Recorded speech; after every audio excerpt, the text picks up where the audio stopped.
interest so requires, sir. Okay, so the NBI is under the DOJ, correct? Definitely, sir. And the DOJ is under the Office of the President, correct? Yes, sir, under the executive branch, sir. Meaning the Secretary of the DOJ is under the Office of the President, correct? No question to that, sir. No question. So BBM has control over both the NBI and the DOJ, correct? What do you mean by control, sir?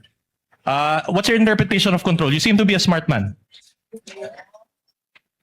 The Department of Justice and the Office of the President, insofar as the function of the NBI is concerned, hindi ho sila nakikialam doon. Kung ano ho yung findings ng NBI, kung ano ang recommendation, sinasubmit po namin ito sa Department of Justice. And then yung Department of Justice, i-weigh po nila, i-evaluate po nila, and then mag-undergo ng process ng case build-up.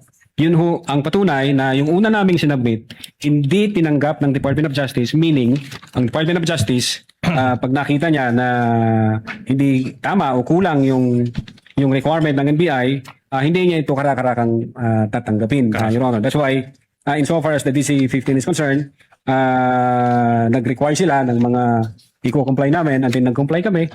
That's the time nireceive ng Department of Justice yung aming referral. Oh, very well. Just to help you answer, I'll ask a more pointed question. At the time the investigation against VP Sara was being conducted, did BBM had control over the NBI or DOJ?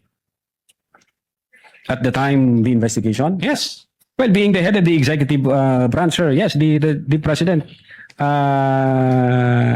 is the head of the whole of the executive branch, sir. Very well. Did BBM at any point intervene in this investigation? Of course not, sir. Of course not. So did you just admit to this court that there was no participation on the part of BBM?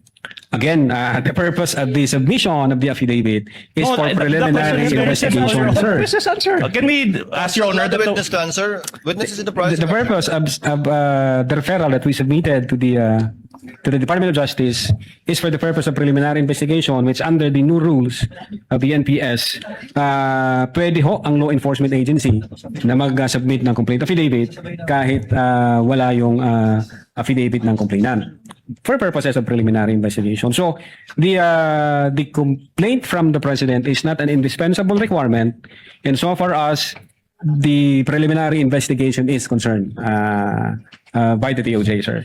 So let me clarify. You received instructions to conduct an investigation against VP Sara from the DOJ, which is under the Office of the President, and the investigation, in that investigation, BBM was allegedly one of the offended parties. Again, Your Honor, hindi ako nakatanggap ng Wait, there's no question yet. There's no question yet. And yet, BBM has control over both the NBA and the DOJ. Your Honor, Is that a fair summation? Your Honor, now, I will not object now. Ask and answer. Same point, Your Honor, please. Many times over, control of the President over the DOJ, control of the DOJ over the NBI. Ask and answer All right. many times over. Considering the structure involving the NBI, the DOJ, and the Office of the President, don't you think that there was bias against VP Sara? I will allow that. I will not object, Your Honor. Your Honor, Counsel again, kindly wait for the presiding officer to recognize you. Witness may answer. our investigation, Your Honor, is evidence-based. Nung pinag-usapan ho namin ito, nung ina-analyze ho namin ito, nung nag-follow kami ng mga phases at analysis, we believe and we agree that among ourselves na buo ang ebidensya, kompleto ang ebidensya, na-comply natin yung requirement ng prima facie case with reasonable certainty and conviction. And so sinubmit ho namin yan sa DOJ na ang paniwala po namin ay kompleto ho at na-comply namin yung requirement. All right. Either way, ng kaso. okay. Either way, the NBI can initiate its own investigation when necessary, correct?